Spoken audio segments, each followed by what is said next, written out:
lugar. Bolsonaro está convocando para amanhã às 9 horas ou 9 e pouco da manhã a reunião do Conselho da República. E aí alguns já disseram que não vão. Vão sim. O presidente da República não está pedindo para quem quiser aparecer lá, não. Ele está convocando o Conselho da República. É convocação. Você tem que ir ou mandar o representante segundo na fila. É esse que é o problema. Não é pedido, não é convite, é convocação. Tem que ir sim, como é que não vai? E o Conselho da República é para dar satisfações e pedir aconselhamento político apenas.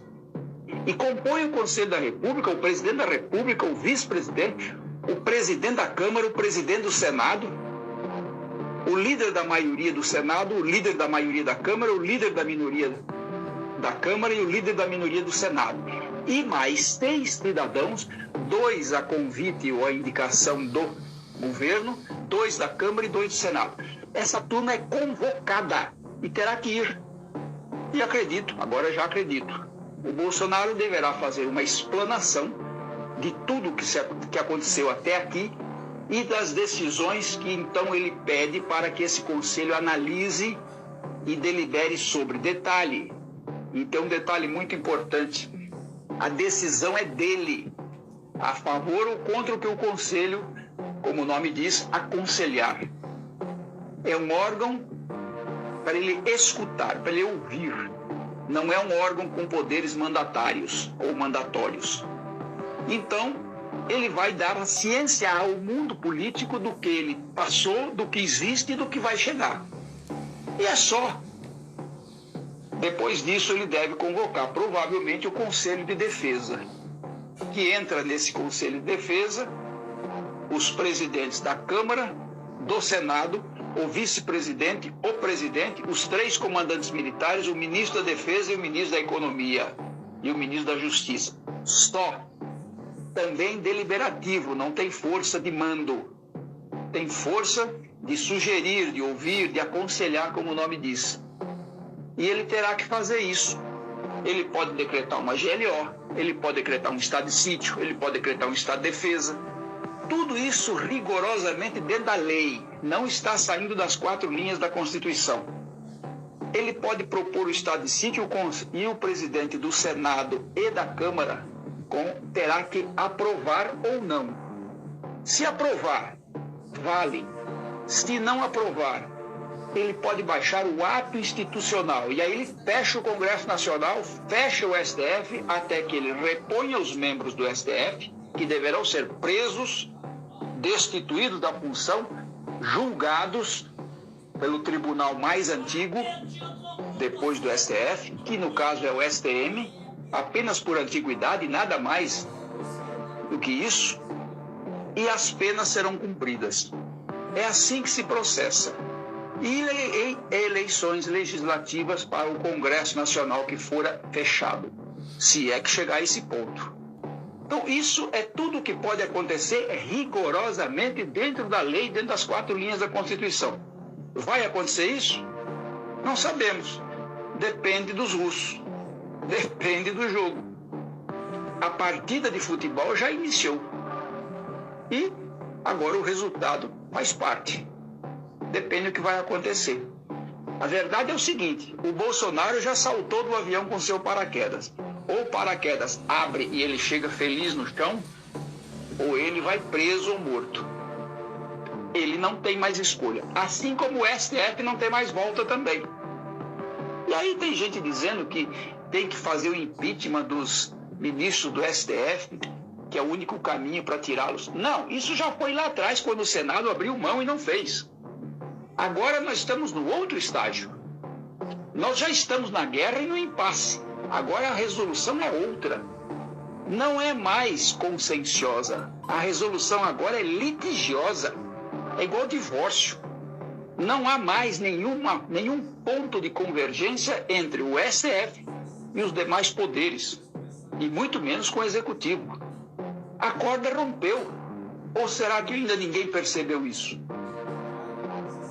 Então é muito simples. A resolução agora é na mesa. É negociação. A guerra já foi. Agora é juntar os cacos do vaso quebrado para ver o que é que dá para fazer. É só isso. Não tenho dúvida que o governo federal será o vitorioso, porque ele está com o povo. Esse é o detalhe. O povo deu todo o aval hoje, e antes também, mas principalmente hoje. E os caminhoneiros e outras categorias continuam ainda articulando as paralisações para pressionar. Ninguém vai sair de Brasília ou dos entroncamentos rodoviários, não. Infelizmente. Atrapalha um pouco o país, tudo bem, mas vai ser feito. E ninguém no mundo pode falar nada, porque é o povo que está fazendo. Não é golpe, não. Isso não existe. O povo não dá golpe, o povo dá resolução daquilo que quer.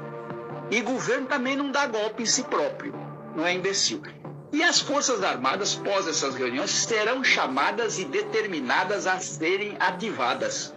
Virão na reboque do povo e das instituições para botar ordem na casa, para dar suporte às instituições, ao seu povo, que é o primeiro item, os seus juramentos, e ao país em si. Então não será uma intervenção militar, muito embora eles serão usados para disciplinar os assuntos. Sim, terá que ser assim. E é só isso. E quem estiver trabalhando, quem estiver produzindo, que continue produzindo muito, trabalhando, consumindo, comprando e vendendo, ganhando seu dinheiro. Não vai mudar nada para quem trabalha. Vai mudar para os vagabundos do Congresso, aqueles que forem, e para o STF. E ato contínuo, eu aqui sugiro que o judiciário seja todo ele de forma de cima para baixo, depois rigorosamente disciplinado, porque hoje é uma anarquia, cada juiz faz o que quer. Porque não tem mais ordem, não tem mais lei, o próprio STF, que é o topo da carreira, faz o que quer. Os juízes para baixo também. Vá nas cidades pequenas para ver o poder que tem um juiz em cima de prefeito, de vereador e de todo mundo. Todas as pessoas, funcionários públicos, têm que dar satisfação de seus atos a alguém. O judiciário é o único que não dá. Por que não? Tem que dar satisfação, sim. Não na sua convicção de julgamento, não. Mas de seus atos, sim. Tem que dar. E vai ser assim. O pessoal do STF tem que ter mandato, tem que ter idade mínima, tem que ter idade máxima e tem que agir dentro do quadrado. E a primeira coisa a exigir de todo o judiciário, de todo o Ministério Público, é que calem a boca. Falem somente e rigorosamente dentro dos autos que lhes for pertinente. E mais nada. Quem veste toga, assim como quem tem arma na mão, que são os militares, não pode ter o direito de fazer manifestação pública, em hipótese alguma. Deixe para os políticos falarem. Eles são os parlamentares, eles têm que falar. Mas ninguém. Milico e juiz e Ministério Público, boca calada, só nos autos. Hajam, não falem. Um abraço. Uai, seu app de vídeos curtos.